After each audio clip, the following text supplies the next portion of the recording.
जंतर मंतर का आंदोलन खत्म हो चुका है और भारत सरकार ने छात्रों की सारी बातें मान ली है और छात्र जहां से आए थे वहां जा चुके हैं। संसद में बिल आएगा और फिर कानून बन जाएगा। लेकिन इस जंतर मंतर की तरह एक और जगह प्रदर्शन हो रहा है। लेकिन जंतर मंतर ने जो प्रभाव दुनिया में छोड़ा है और जो भारत के लोकतंत्र ने दिखाया है, उसकी छाप दुनिया भर में देखी जा रही है।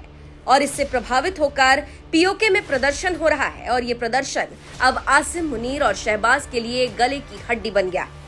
प्रदर्शनकारियों के बात मानने के सिवा और कोई चारा नहीं।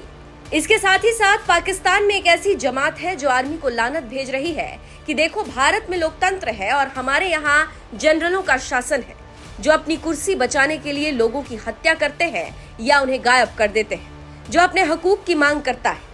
और अगर पाकिस्तान से जनरल खत्म हो जाए तो पाकिस्तान तरक्की की राह पर चला जाएगा। इसी बीच पूरे पाकिस्तान के लोग पीओके के लोगों का समर्थन कर रहे हैं और इससे प्रभावित होकर पाकिस्तान के कब्जे वाले कश्मीर यानी पीओके में उस आंदोलन की जिसने पूरे इलाके का राजनीतिक माहौल बदल दिया है। 47 दिनों से जारी विरोध प्रदर्शन अब निर्णायक मोड़ पर पहुंच चुका है। अवामी एक्शन कमेटी ने साफ ऐलान कर दिया है कि अब पीछे हटने का सवाल ही नहीं है। सोमवार 27 जुलाई 2026 को रावलकोट समेत पूरे पीओके से हजारों लोग राजधानी मुजफ्फराबाद की ओर कूच करेंगे। विदेशी मीडिया की माने तो ये मार्च पहले 15 जुलाई को होना था, लेकिन पाकिस्तान सरकार और आंदोलनकारियों के बीच बातचीत शुरू होने के बाद इसे टाल दिया गया।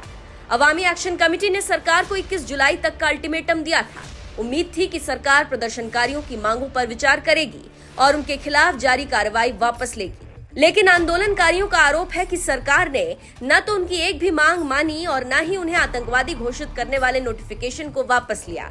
उसके बाद संगठन ने साफ शब्दों में घोषणा कर दी कि अब फैसला सड़क पर होगा। पाक मीडिया की माने तो शनिवार देर रात अवामी एक्शन कमेटी के सदस्य सरदार उमर नजीर ने पूरे आंदोलन की रणनीति सार्वजनिक की। उनके मुताबिक रविवार को मीरपुर समेत अलग अलग इलाकों से काफिले रावलकोट पहुंचेंगे और सोमवार को दोपहर जौहर की नमाज के बाद सभी काफिले मुजफ्फराबाद की ओर रवाना होंगे।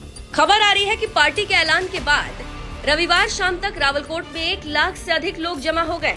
विभिन्न इलाकों से लगातार लोगों के पहुंचने की खबरें सामने आ रही हैं। आंदोलनकारी इसे अपने संघर्ष का निर्णायक चरण बता रहे हैं। इस बीच आंदोलन के प्रमुख चेहरों में शामिल सरदार अमान खान ने भी बेहद आक्रामक बयान दिया। उन्होंने कहा कि अब आंदोलन 38 मांगों का नहीं बल्कि केवल 2 मांगों का है। पहली मांग, पीओके की सत्ता वहां के लोगों को सौंपी जाए। दूसरी मांग, पाकिस्तान सरकार और उसके संस्थानों का हस्तक्षेप पूरी तरह खत्म किया जाए।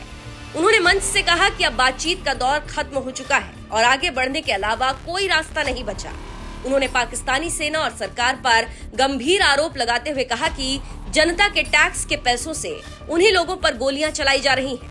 आंदोलनकारियों के मुताबिक अब ये सिर्फ आर्थिक या प्रशासनिक अधिकारों की लड़ाई नहीं रह गई, बल्कि राजनीतिक आत्मनिर्णय की मांग बन चुकी है। इसी बीच कई स्थानों पर पाकिस्तान समर्थक राजनीतिक दलों के पोस्टर फाड़े जाने की घटनाएं भी सामने आई। इससे साफ संकेत मिल रहे हैं कि आंदोलन केवल सरकार के खिलाफ नहीं बल्कि पूरे राजनीतिक ढांचे के खिलाफ असंतोष का रूप ले चुका है।